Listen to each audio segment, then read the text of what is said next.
여호수아서 20장 1절로 9절까지의 말씀 우리 다 같이 한 목소리로 합독하시겠습니다. 여호와께서 여호수아에게 말씀하여 이르시되 이스라엘 자손에게 말하여 이르기를 내가 모세를 통하여 너희에게 말한 도피성들을 너희를 위해 정하여 부지 중에 실수로 사람을 죽인 자를 그리로 도망하게 하라. 이는 너희를 위해 피의 보복자를 피할 곳이니라. 이 성읍들 중에 하나에 도피하는 자는 그 성읍에 들어가는 문 어귀에 서서 그 성읍의 장로들의 귀에 자기의 사건을 말할 것이요 그들은 그를 성읍에 받아들여 한 곳을 주어 자기들 중에 거주하게 하고 피의 보복자가 그의 뒤를 따라온다 할지라도 그들은 그 살인자를 그의 손에 내주지 말지니 이는 본래 미워함이 없이 부지 중에 그의 이웃을 죽였음이라. 그 살인자는 회중 앞에 서서 재판을 받기까지 또는 그 당시 대제사장이 죽기까지 그 성읍에 거주하다가 그 후에 그 살인자는 그 성읍 곧 자기가 도망하여 나온 자기 성읍 자기 집으로 돌아갈지니라 하라 하시니라. 이에 그들이 납달리의 산지 갈릴리 게데스와 에브라임 산지의 세겜과 유다 산지의 기럇 아르바 곧 헤브론과 여리고 동쪽 요단 저쪽 르우벤 지파 중에서 평지 광야의 베셀과 갓 지파 중에서 길르앗 라목과 므낫세 지파 중에서 바산 골란을 구별하였으니 이는 곧 이스라엘 모든 자손과 그들 중에 거류하는 거류민을 위하여 선정된 성읍들로서 누구든지 부지 중에 살인한 자가 그리로 도망하여 그가 회중 앞에 설 때까지 피의 보복자의 손에 죽지 아니하게 하기 위함이라. 아멘. 아멘. 먼저 오늘 이제 그 예배 순서지에 따르면 오늘 이제 원래 우리 김지웅 목사님 순서인데 제가 선 까닭은 우리 김지웅 목사님께서 어제 다시금 이 확진 판정을 받으셔서 결국에는 그렇게 되었습니다. 그래서 지금 격리 중에 계시고요. 우리 김지웅 목사님 건강 위해서 또 안전하게 잘 이겨내고 잘 지나갈 수 있도록 우리 기도해 주시기를 부탁드리겠습니다. 여러분 그리스라는 나라가 있죠. 그리스 옆에 붙은 나라를 아십니까? 지도를 펴봐야 알겠죠. 그리스 옆에 붙은 나라 그 알바니아라는 나라가 있습니다. 이 알바니아 북부에서는 아직까지도 끝없는 복수를 한다라고 해요. 가보지 않아서 모르겠죠. 끝없는 복수를 하는 가문들 간의 피비린내 나는 싸움이 계속되고 있다라고 합니다. 악의 악을 꼬리에 꼬리를 계속 악순환이 거듭되는 거죠. 그러면서 어떨까요? 더 고통받고 더 비극을 일으키는 것이죠. 쌍방간에 이곳에는 국가의 법하고는 별도로 수백 년간 민간에서 이 국법보다 더 엄격하게 지켜져 오는 이 복수의 법칙, 일명 이 카눈이라는 법칙이 있다라고 해요. 법보다 더 그들이 실로 대단하게 여기는, 최우선으로 여기는. 그래서 이 카눈이라는 건데요, 이 카눈에 따르면 가문의 명예입니다. 가문의 명예. 그래서 이 가문의 명예를 삶의 최우선 순위를 놓고 살아가는 것이죠. 그러니까 그것을 지키기 위해 규율을 규정하고 있는 거예요. 가문의 더럽혀진 명예는 반드시 피로 씻어내야 한다.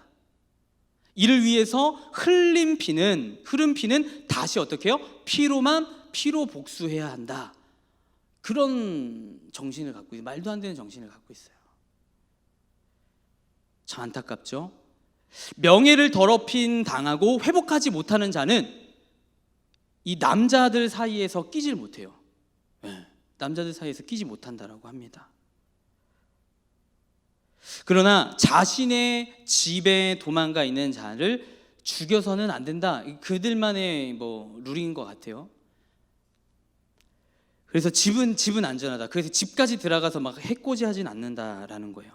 이 무서운 카눈의 관습이 이 공상 통치 시절에 있었는데요.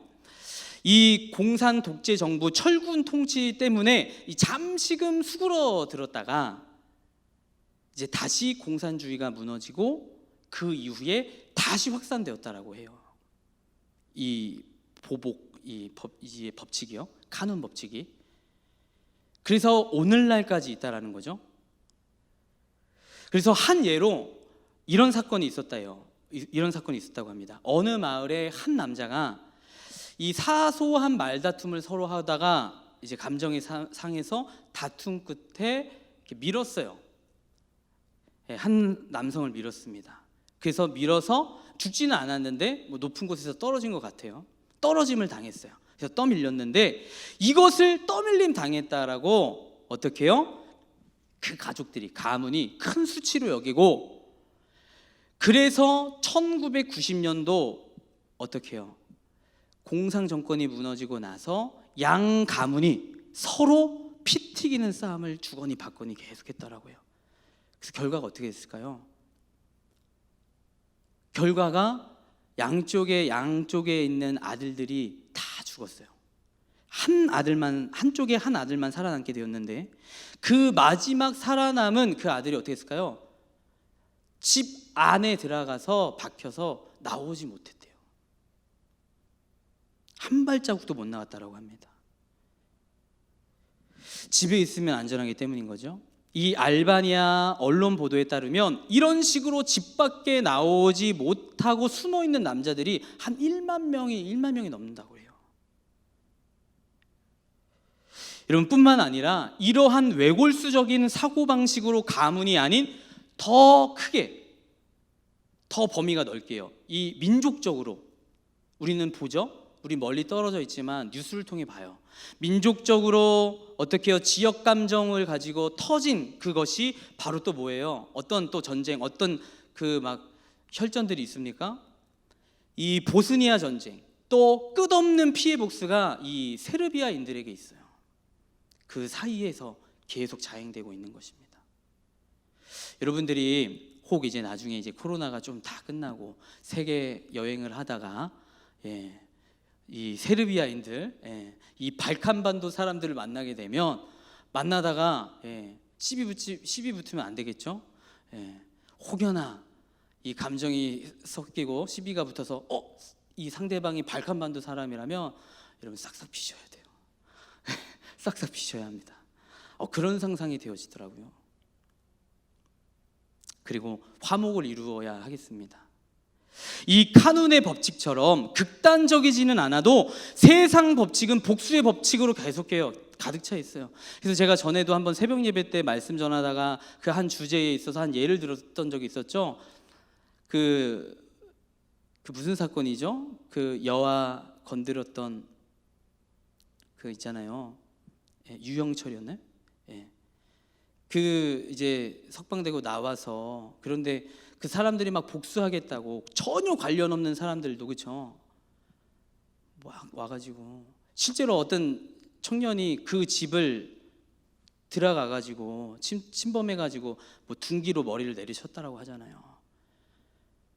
그러니까 사람들이 막 그 이슈가 막 되자 막 집중하면서, 근데 여러분 우리나라의 그 여론의 정서, 그 댓글 문화만 보면, 댓글에 달려 있는 것을 보면 사람들의 정서를 알 수 있어요. 모르는 줄 아세요? 칭찬을 하는 거예요. 잘했다.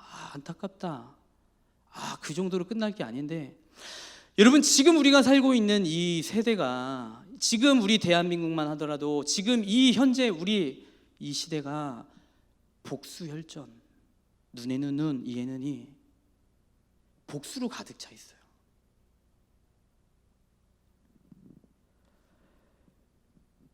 여러분, 그것이 우리의 가까이에 있습니다. 결국 그것이 우리를 위협할 거예요. 여러분, 그래서 어떻게 해요? 카눈의 법칙처럼 극단적이지 않아도 세상 법칙은 복수의 법칙으로 계속해서 이어져 오고 있어요. 남이 나에게 상처를 줬으면 받은 만큼 반드시 돌려주어야 한다. 그렇지 않으면 어떻게 해요? 나를 얕잡아 볼 거야. 그래서 여러분 더 안타까운 게 뭐예요? 요즘 부모님들, 저도 부모인데, 여러분 부모님들, 특히 젊은 세대 부모님들 좀 정신 차렸으면 좋겠어요. 이렇게 가르치는 거예요. 야, 맞고 오지 마. 맞고 오지 마. 더 갚아줘. 야, 호구되지 마. 착하면 바보 되는 거야. 착한 순간, 양보하는 순간 바보 되는 거야. 이겨야 돼. 이렇게 가르치는 거예요. 그러니까 어떻게 나밖에 몰라요. 조금만 감정 상해도요, 그걸 참지 못해요. 절제가 없어요. 브레이크 기능이 없어요. 그러니까 어떻게 해요? 요즘 10대들 범죄들 보세요. 여러분 30대 어떤 아버지가 놀이터에서 공공장소에서 10대들이 몰려서 담배 피우고 있으니까 3살 배기 여자 그 딸 데리고 집 밖으로 나가서 주의 좀 줬대요. 좀 저기 다른 데 가서 피라고, 여기 애들 노는 데라고. 그랬더니요, 이 뉴스에 실렸던 거예요. 이 10대가 이 30대 저 같은 이 아저씨를 보면서 아저씨 딸 조심하세요. 이런 시대인 거예요. 여러분 복수와 혈기로 가득 찬 세상 아니겠습니까? 여러분 정권이 바뀔 때마다 예외 없이 이루어지는 게 뭐예요? 정치 보복 아니겠어요? 또한 다 이 복수의 법칙에 사로잡힌 거예요. 겉으로는 통 큰 척, 여러분 쿨한 척하지만 지도자들도, 높은 지위에 있는 사람들도요, 남을 용서하고 배려할 줄 몰라요. 참을 수 없어요. 용납할 수 없어요. 그래서 반드시 갚고 복수해야만 하네요. 그리고 어른에게 한번 찍히면 끝이다라는 뼈 있는 말도 괜히 있는 말이 아닌 것이죠. 사실 용서는 여러분 어려운 게 아니라 어찌 보면 불가능한 거예요. 그래서 우리는 하나님의 은혜를 구하고 성령님을 의지해야 할 줄 믿습니다. 우리의 힘으로 안 되죠. 그래서 용서는 하늘의 은혜로 가능한 일인 것입니다. 기나긴 가나안 정복 전쟁을 마치고 승리의 대가로 땅 분배를 다 마쳤어요. 다 마친 뒤에 여호수아에게 하나님께서는 일찍이 어떻게 해요? 오늘 우리가 읽었던 본문의 그 말씀처럼 모세에게 일찍이 주셨던 이 도피성 제도를 이제 와서 이 여호수아에게 명령하세요. 다시 그 도피성 제도를 도입해라, 시작해라, 이루어라. 그래서 말씀대로 합니다. 이것은 하나님의 백성들이 사는 약속의 땅이 일반 세상과는 다른 것을 보여주는 하나님의 통치, 하나님의 주권, 하나님께서 부르신, 하나님께서 택하신 거룩한 구별된 하나님의 사람들, 하나님 나라 보여야 할, 그렇죠? 그것을 하나님은 말씀하고 계시는 거예요. 그것을 이루고자 하시는 것입니다. 하나님의 올바른 정의가 세워지면서 인간의 어떻게 해요? 무자비한 피해 복수가 끊어지도록 하는 제도인 거예요. 결국 이것이 우리를 살리는 제도 아니겠습니까? 하나님의 평화를 이루어낸, 우리가 보호받는, 우리가 용서받는, 우리를 향한 하나님의 은혜다, 사랑이다 라는 장치인 것이죠. 그래서 무자비한 복수와 계속 반복되고 이어지는 그 당시 고대 사회의 전례를 찾아볼 수 없는 이 사랑의 시스템, 그렇죠? 사랑의 시스템을 하나님께서 구약시대 가운데 보여주신 거예요. 여러분 그 가운데는 지금 누구도 있습니까? 이방 사람들도 있어요. 그리고 출애굽에서 같이 딸려 나왔던 이방의 외국인들도 있어요. 근데 더 놀라운 사실이 뭐예요? 이 제도가 누구에게만 이스라엘 백성들에게만 해당되는 것이 아니라 어떻게 해요? 외국인들까지도 공평하게 해당되었던 제도였다라는 거예요. 일명 우리말로 도피성. 이 도피성은 히브리 말로 뜻을 풀이하면 받아들이는 성읍이에요. 여러분 너무나도 은혜롭지 않습니까? 여러분 지금 이 시대에 받아주는 게 어디 있어요? 받아줘도요 이익을 바라고 받아줘. 여러분 조건 없이 받아들이는, 여러분 그와 말도 안 되는 사랑의 시스템이 어디 있어요? 우리 주님에게만 있음을 믿습니다. 우리 교회가 끊임없이 추구하고 우리 교회가 말하고 우리 교회가 보여야 할, 여러분 받아들이는 성읍. 우리 이 땅에 세워진 교회가 받아들이는 성읍이 되어지길 소망합니다. 저와 여러분들이 그 받아들임을 받았어요. 누렸습니다. 그 은혜를 입었어요. 여러분, 누구를 받아줍니까? 세상이 받아주지 않는 사랑을 받아줘요. 사람을 받아줘요. 특별히 여기서는 부지 중에 실수로 사람을 죽인 자, 오늘날 전문 용어, 법적인 용어를 쓰면 과실치사한 사람들에게 해당되는 거였어요. 그렇죠? 그 당시 고대 사회 법칙은 살인자는 어떻게 해요? 반드시 죽였어요. 그 즉시 뭐 끌고 갈 것도 없어요. 누군들 돌을 들어서 죽였습니다. 처형했습니다. 한번 상상해 보세요.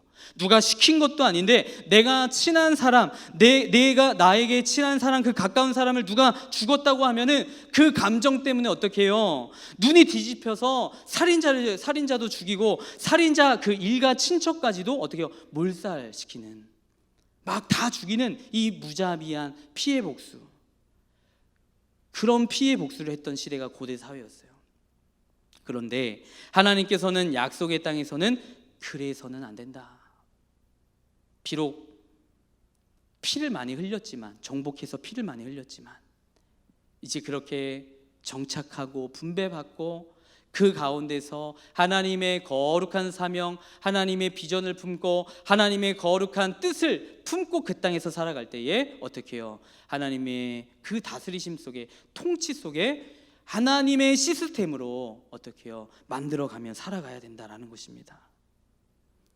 도피성이란 다른 성에서 받아들일 수 없는 그런 자들을 받아들이는 곳이었어요. 이 도피성의 법칙은 모두에게 평등하게 적용되었습니다. 본의 아니게 사고로 저지를 수 있는 이스라엘 모든 자손과 아까도 말씀드렸지만 거류민들, 그 모든 외국인들까지 다 포함되었어요.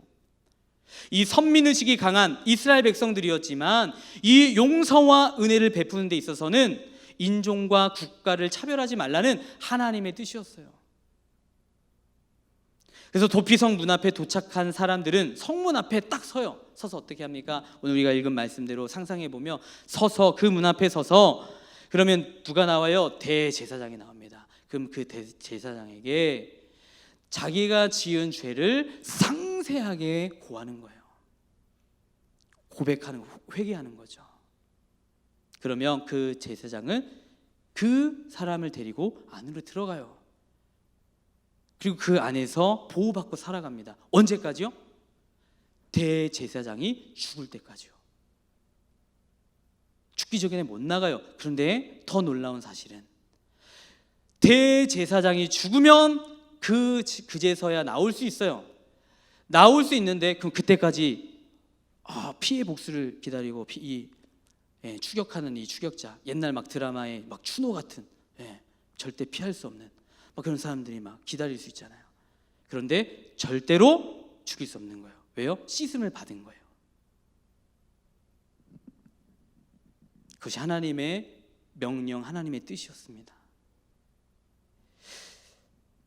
그러니까 어떻게 해요? 대제사장의 죽음이 도피성에 피신한 자의 목숨을 대신해 주었다라는 의미인 것입니다. 우리 4절로 6절까지의 말씀 우리 다시 한 번 더 함께 읽기 원합니다. 4절로 6절까지 말씀 읽겠습니다. 이 성읍들 중에 하나에 도피하는 자는 그 성읍에 들어가는 문 어귀에 서서 그 성읍의 장로들의 귀에 자기의 사건을 말할 것이요 그들은 그를 성읍에 받아들여 한 곳을 주어 자기들 중에 거주하게 하고 피해 보복자가 그의 뒤를 따라온다 할지라도 그들은 그 살인자를 그의 손에 내주지 말지니 이는 본래 미워함이 없이 부지 중에 그의 이웃을 죽였음이라. 그 살인자는 회중 앞에 서서 재판을 받기까지 또는 그 당시 대제사장이 죽기까지 그 성읍에 거주하다가 그 후에 그 살인자는 그 성읍 곧 자기가 도망하여 나온 자기 성읍 자기 집으로 돌아갈지니라 하라 하시니라. 도피성으로 피신한 자는 대제사장이 죽기까지는 그 안에서 살아야만 했어요. 아무리 부지 중에 사람을 죽였다라고 하나 그 죄가 크기 때문에 회개하는 이 참된 회개하는 참회의 시간이 필요했습니다. 그 시간을 가져야만 했어요. 그곳에서 벗어날 수가 없어요. 어떻게 보면 보호받기도 하지만 어떻게 해요? 또 형틀과도 같은, 그렇죠? 이렇게 실수로 살인한 자들이 피할 수 있는 도피성이 가나안 땅 전역에 몇 개요? 6개. 6곳에 6개가 세워져요. 요단강 동쪽, 나중에 한번 지도를 한번 찾아보세요. 그리고 그 그림을 한번 보세요. 그래서 요단강 그 사이에, 요단강 그 중심에 동쪽으로는 베셀과 길르앗, 라못, 그리고 골란, 이 세 군데의 도피성이 세워집니다. 그리고 요단강 서쪽으로는 어떻게 해요? 게데스, 세겜, 헤브론이 있어요. 그런데 주목할 것은 이 6개의 또 의미와 아주 재미있는 사실이 있습니다.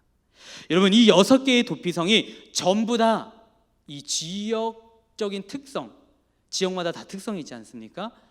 그 6군데 하나님께서 세우셨어요. 그런데 다 어김없이 빠짐없이 높은 산지였어요. 누구나 볼 수 있는, 훤히 보여질 수 있는 고원지대에 위치한 성읍이었다라는 거예요. 그리고 또 있어요. 시골 촌구석에 있는 아무도 모르는 그런 도시들이 아니라 우리가 읽은 대로 아주 유명하고도 누구나 알 수 있는, 이스라엘 백성이라면 다 알 수 있는 그곳에 하나님께서 세우셨다라는 거예요. 전부 다 이스라엘 백성들이 잘 알고 있는 영적인 의미가 있는 또 그러한 곳이었어요. 예를 들어서 헤블론. 여러분, 헤블론이 어떤 곳입니까? 기억하시죠? 갈렙이 아낙 자손을 물리치고 점령한 곳. 그렇죠? 힘들게 뺏은 땅 뿐만 아니죠. 그곳은, 여러분, 그곳에 도피성이 세워졌는데 그곳은 또 아브라함이 어떻게 해요? 무덤을 삼 곳이기도 해요. 그런 영적 의미, 그런 이스라엘 백성들에게는 아주 소중한 곳이었습니다. 여러분, 그렇다면 또 세겜은 어떤 곳이었습니까? 믿음의 조상 아브라함이 제단을 쌓아 올린 곳, 또 요셉의 유해가 묻힌 곳이 바로 세겜이었어요. 그런 영적인 의미가 있는 곳이었죠. 또 길르앗 라못과 훗날 어떻게 해요? 길르앗 라못은 훗날 솔로몬 시대 때의 행정 도시가 되는 아주 중요한 도시가 돼요. 그리고 이 지리학자들의 이제 그런 설에 따르면, 학설에 따르면 이 도피성을 가는 길은 누구든지 쉽게 갈 수 있도록 그 당시 가까운 거리에 있었다라고 해요. 사람들이 거주하는 성읍에서 가까이 누구나 쉽게 닿을 수 있고 쉽게 피신할 수 있는 가까운 거리에 있었고, 또 누구든지 쉽게 찾을 수 있는 높은 고지에 있었고, 또 그 당시 그곳은 넓은 길이었고 길이 잘 닦여져 있는 길이었다. 예, 그런 설이 있어요. 여러분, 이것은 무엇을 말해줍니까? 실수로 살인한 자는 어떻게든지 어떻게 해요? 죽으라는 거예요? 살으라는 거예요. 하나님의 배려, 하나님의 선하심, 인자하심이 거기에 있는 것입니다. 결심하고 빨리 움직이기만 한다면 살 수 있다라는 거죠. 도피성으로 갈 수 있어요. 부지 중에 살인한 살인자가 살 수 있는 길은 그 길밖에 없었습니다. 하나님이 길을 내어주신 거예요. 살 길을 내어주신 거예요. 따라서 도피성, 이 도피성의 목적은 첫째는 피해 복수자들의 손으로부터 생명을 보존받는 것이었고, 둘째는 무엇이었을까요? 아까 우리가 읽었던 그 4절에 있었던 말씀처럼 공정한 재판을 받기까지 시간을 벌 수 있는 그와 같은 제도와 장치였어요. 도피성 제도였어요. 그런데 우리는 이 도피성을 통해 여러분 보아야 할 것이 있습니다.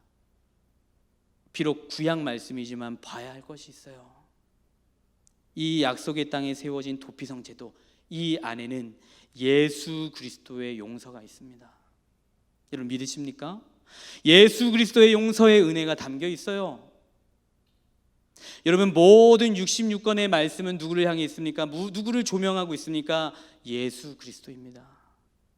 말씀이 성육신 되신 예수 그리스도, 우리가 아까 높이 찬양했던 그 이름 예수 그리스도.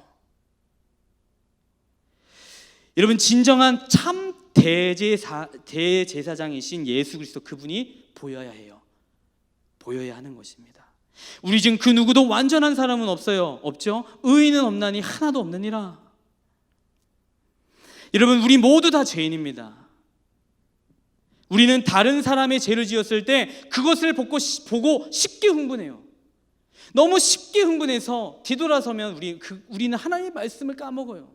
그리고 감정이 우리를 지배합니다. 말씀이 우리를 채우고 말씀이 우리를 지배해야 하는데 내 감정에 순간 나의 감정에 휩싸여서 또 어떻게 해요? 그 분위기에 휩쓸려서 그 말에 휩쓸려서 쉽게 흥분해서 그를 정죄해요. 정죄하지만 우리 중에 완벽한 여러분 사람은 없고 완전한 사람은 없고 또 완벽한 피해자도 없어요. 우리도 의도하지는 않았지만 여러분 실수로 여러분 사람을 얼마나 많이 죽여왔습니까? 제가 오늘 이 말씀을 보면서 묵상하면서 하나님 다시 고백했어요. 저는 죄인입니다. 자격이 없습니다. 여러분 우리가 숱하게 우리의 입술과 마음으로 얼마나 많은 살인과 간음죄를 지어왔어요. 또 다른 사람에게 상처를 줄 때가 얼마나 많이 있었습니까? 도피성 제도는 누구나 실수할 수 있고 또 실제로 그렇게 실수하고 있는 인간의 연약함을 배려하시는 하나님의 은혜였습니다. 냉혹한 법의 심판으로부터 죄인들의 영원한 도피성이 되시는 예수 그리스도의 십자가 은혜를 상징하는 거였어요. 그것이 바로 도피성이다라는 것입니다. 이처럼 죄를 지어 영원히 죽을 수밖에 없는 이 인간이 영원히 살 수 있는 유일한 길은 여러분 예수 그리스도께 피하는 길인 줄 믿습니다. 그래서 날마다 저와 여러분들이 연약한 저희들이 허물 많은 저희들이 날마다 여러 길이 있겠지만 피할 길 예수 그리스도께 피하시는 저와 여러분들이 되어지기를 소망합니다. 여러분 또한 도피성은 누구든지 쉽게 달려갈 수 있는 곳이라고 했어요. 가까운 곳이 있었다라고 했습니다. 그리고 가는 길은 잘 닦여져 있었다고 했어요. 이스라엘 전역에 퍼져 있었습니다. 마음만 먹으면 언제든지 갈 수 있어요. 이처럼 예수님께로 가는 길은 항상 열려 있어요. 열려 있어야 합니다. 그리고 열려 있음에 감사하시는 저와 여러분들이 되어지길 소망합니다. 그래서 예수께로 가는 길은 항상 열려 있어야 하고 우리 가까이 있다라는 사실이에요. 그것이 은혜죠. 그것이 은혜인 것입니다. 바로 우리 옆에 교회들이 있고 여러분 얼마나 많은 교회가 있어요. 그리고 예수께로 인도해 주는 사람들이 있고 또 우리는 여러분 우리 대한민국 얼마나 좋은 나라에 살고 있습니까? 여러분 헬주선 하지 마세요. 그거 죄예요. 그거 아주 큰 죄입니다.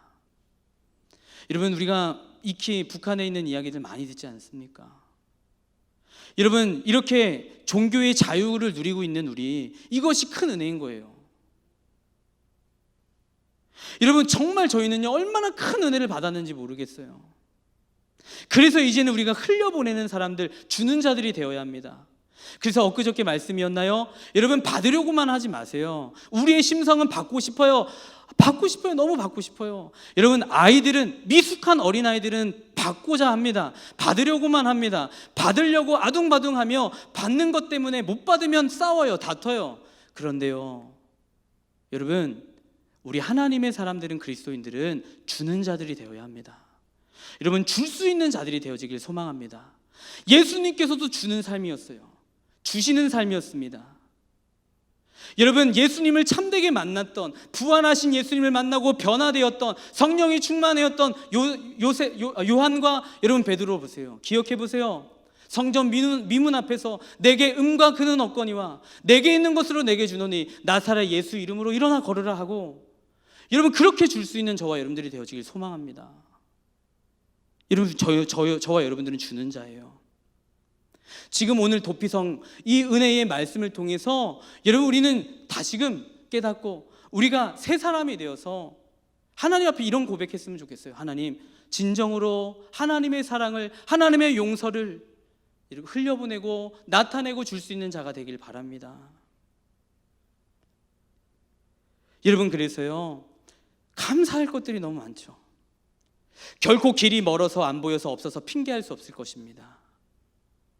그리고 도피성 문 앞에 도착한 사람들은 그 성문 앞에서 자기의 죄를 다 과감없이 고백해야만 했어요. 그래서 십자가는 누구든지 붙잡을 수는 있어요. 십자가는 누구든지 붙잡을 수는 있지만 아무나 붙잡을 수 있는 것은 아닙니다. 그 십자가의 은혜를 누리려면 어떻게 해야 합니까? 회개해야 해요. 고백해야 합니다. 회개하지 않는 자에게 은혜는 부어질 수 없는 것이기 때문입니다. 쓸데없는 가식이나 거짓이나 핑계나 자기 정당화를 통하지 않아요. 정당화는 통하지 않습니다. 그래서 하나님은 진실한 자를 원하세요. 정직한 영을 원하세요. 정결한 마음을 원하시죠. 오직 정직한 자기의 죄의 고백, 그것만이 십자가의 은혜를 누릴 수 있는 길인 줄 믿습니다.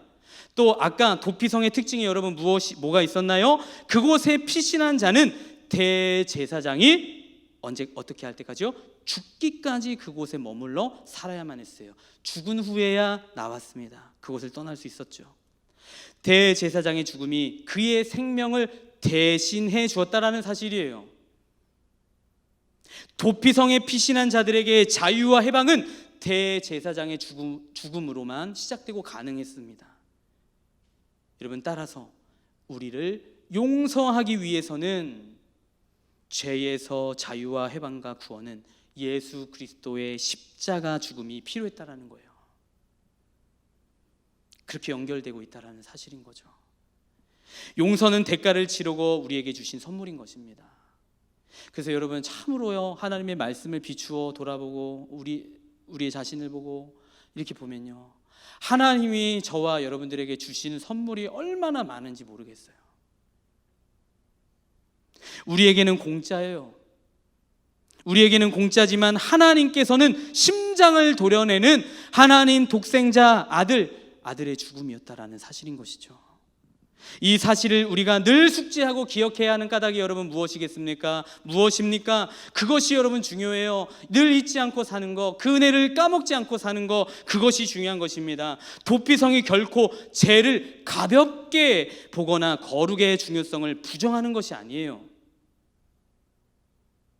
사고로 죄를 지었던, 의도적으로 지었던 십자가의 보혈의 공로 아니면 우리의 죄 문제는 해결될 수가 없다라는 거예요. 여러분, 기억하십시오. 하나님은 거룩하시기 때문에 죄를 모른 척 하실 수는 없어요. 그래서 심판의 하나님이시기도 합니다. 하지만 하나님은 사랑이시라. 하나님은 사랑이셔서, 사랑이시기 때문에 우리가 심판당하는 것을 또 지켜보실 수가 없어요.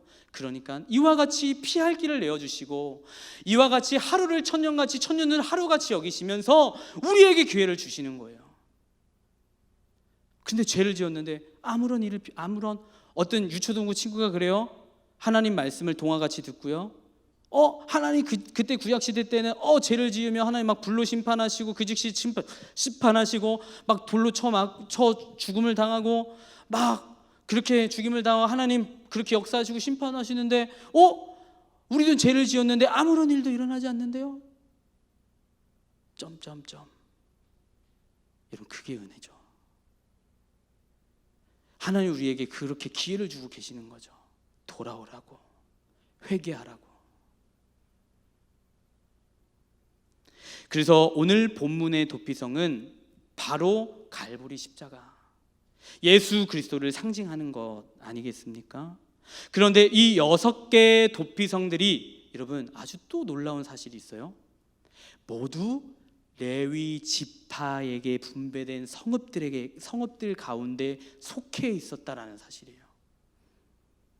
희한하게도 도피성 전부 다 레위인들이 사는 곳이었습니다. 여러분, 레위인들이 뭐 하는 사람이었어요? 여러분, 레위인들이 백성을 대표해서 하나님께 하나님께 예배를 드리는 사람들이었어요. 예배를 올려드리는 사람들이었죠. 여러분, 무엇을 의미합니까? 그리스도의 보혈이, 어린 양의 은혜가 백성들에게 흐르게 해주는 사람들이었어요. 그런 사람들인데, 그래서 죄인들은 항상 레위인들과 함께 살라는 거예요. 가까이 하면서. 이 말이 무슨 말입니까? 너의 남은 생애는 이제 너를 씻어주시는 어린 양을 예배하면서, 참되게 예배하면서 주 안에서 잠겨 살아가라, 주 안에서 살아가라 라는 뜻인 거예요. 레인들에게 잘하라, 레인들에게 잘해라, 예인들을 잘 섬겨라, 이런 의미가 아니고요, 예배자의 삶을 뜻하는 것입니다. 참되게 하나님께 회개하고 하나님을 가까이 하면서 그 예배자의 거룩한 삶을 이어가고 살아가라. 그래서 그 6개의 성이 어디에 있다고요? 속해 있다고요? 모두 다 예외 없이 레위의 땅에, 레위인들 땅에 세워졌다라는 거예요.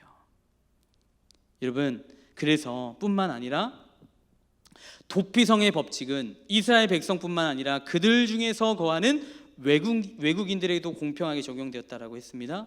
이 은혜는 여러분 이스라엘뿐 아니라 모든 족속 백성 방언에게 흘러나가는 은혜의 물결, 은혜의 물결을 의미하는 것입니다. 그래서 우리가 전도해야 하는 이유, 우리가 선교해야 하는 이유, 우리가 본이 되어야 하는 이유, 세상은 복수로 가득 차 있지만 우리가 이 시대를 본받지 아니하고 오직 예수 그리스도, 우리의 참된 본이 되시는 예수 그리스도만 바라봐야 하는 이유, 예수 그리스도의 그 복음의 편지, 예수 그리스도의 흔적을 지녀야 하는 이유가 여러분 여기 있는 거예요. 여러분, 사람은 살면서 수많은 사람들과 관계를 맺고 살아갑니다. 저와 여러분들은 그렇게 살아왔어요. 그리고 앞으로도 그렇게 살아갈 것입니다.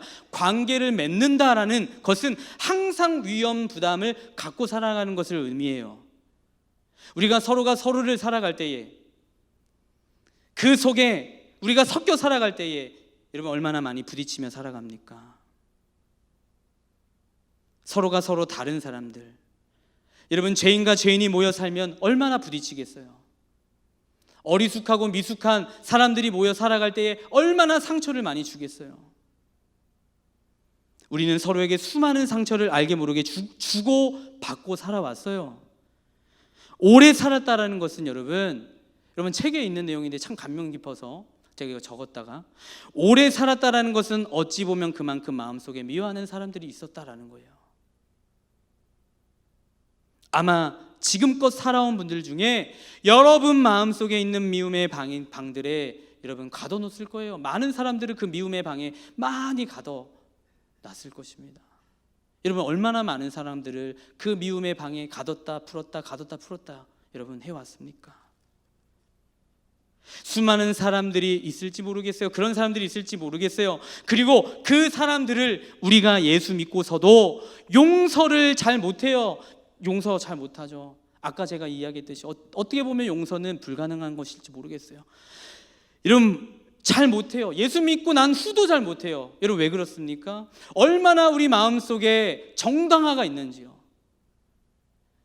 나를 향한 정당화, 내 마음속에 용서를 반대하는 수많은 정당한 이유들이 얼마나 부글부글 끓고 있는지 모르겠어요. 그래서요, 어떻게 해요? 그 인간은 한번 호되게 혼나봐야 돼. 정신 차려.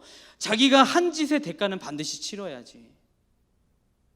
또 가만두면 그 인간은 더 나쁠 짓 할 사람이야. 막 그런 정당한 그런 이유들이 우리 안에 얼마나 많아요. 또 당한 쪽은 난데 내가 왜 용서해야 돼? 내가 먼저 왜 용서해야 돼? 그래도 사과하면 그때 가서 한 번쯤 용서해볼까? 그런 마음 가져볼까? 그리고 괜히 용서한다고 했다가 나를 만만하게 보면 어떡해? 또 내가 나이도 많고 내가 윗사람인데 내가 왜 먼저 그런 나약한 모습을 보여야 해? 그런 등등 수많은 이유들로 인해서 우리는 용서를 못해요. 그리고 우리는 상식적으로 용서를 이해할 수가 없어요. 그런데 우리는 기억해야 할 것입니다. 그리고 보여야 할 것입니다. 그리고 포기하지 아니하고 다시금 여러분 시작하고 노력하셔야 할 것입니다. 여러분 무엇을 기억해야 될까요? 무엇을 보여야 할까요? 우리가 이 땅에 작은 도피성이 되어야 할 줄 믿습니다. 여러분 이 땅에 세워진 교회가 도피성이 되고 이 땅에 살아가는 예수 그리스도를 마음에 품고 속한 저와 여러분들이 걸어다니는 주님의 교회가 되어서 도피성이 되어야 할 줄 믿습니다. 그래서 어떤 사람들이 힘들고 아플 때마다 예수 믿는 우리 장로님, 예수 믿는 우리 권사님, 예수 믿는 우리 청년분들 떠올리면서 도피성인 그 여러분들에게 찾아오는 거예요. 여러분 그것이 여러분 얼마나 은혜입니까? 여러분 이 땅엔 용서가 없습니다. 그런데 교회에서 보여야 하지 않겠습니까? 교회에서 많이 인사해요. 많이 고백하고 많이 노래하고 많이 인사합니다. 사랑합니다. 축복합니다. 사랑해요 형제님. 사랑해요 자매님. 여러분, 근데요, 오늘 이 말씀 날쌘 검처럼 제게 찔림으로 다가오더라고요. 여러분, 우리는 수없이 사랑한다고 고백하지만 여러분, 사랑한다라는 것은 용서입니다. 용서가 곧 사랑인 것입니다. 그 용서, 그 사랑 저와 여러분들이 받았습니다. 하나님이 세상을 이처럼 사랑하사 독생자를 주셨으니 이는 그를 믿는 자마다 멸망치 아니하고 영생을 얻게 하려 하심이니라. 여러분, 사랑한다는 것은 용서하는 것입니다. 그리고 제가 참 좋아하는 말이 있어요. 지는 것이 복음입니다. 져 주는 것이 복음입니다. 여러분, 이기려고 하지 마세요. 세상은 이기려고 해요. 그런데 예수 믿는 사람은 이기려고 애쓰지 마세요. 여러분, 지는 것이 복음이에요. 여러분, 예수님께서 져주셨어요. 인류를 위해, 저와 여러분들을 위해 져주셨습니다. 이기실 수 있었어요. 천군 천사를 호령해서 불러서 다 몰살할 수 있었어요. 그랬다면 십자가의 구원은 없는 것입니다. 그런데 하나님께서 져주셨습니다. 그것이 복음인 것입니다. 성경 속에 많은 십자가의 길을 걸어갔던 이들이 다 지는 사역을 했습니다. 지는 것이 복음입니다. 여러분, 근데 쉽지 않죠. 우리의 힘으로 할 수 없어요. 그래서 기도해야 합니다. 그래서 하나님 의지해야 합니다. 그래서 성령님 구해야 합니다. 여러분, 우리는 반드시 보여주고 들려주어야 할 것입니다. 무엇을요? 복음을요. 사랑한다는 것이 용서고, 그리고 이기는 것이 아니라 져주는 것이 복음이다라는 것을요. 그리고 내가 하나님으로부터 용서를 구하고 받는다면 우리도 용서를 해야 할 것입니다. 이러한 선한 능력과 은혜가 저와 우리 모두에게 있기를 예수님의 이름으로 축복합니다. 우리 그러한 믿음과 우리 결단과 고백 갖고 우리 시간 함께 기도하며 소망 중에 기도로 나아가기를 원합니다.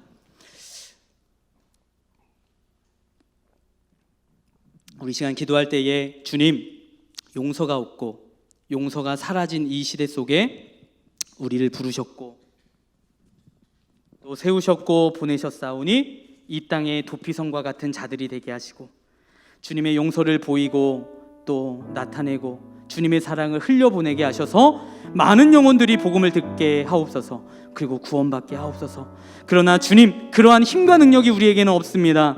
주님의 힘과 능을 주님 허락하여 주옵소서. 성령님 역사하여 주옵소서. 우리 시간에 주여, 우리 한번 우리 주님의 이름 부르고 우리 함께 기도하겠습니다.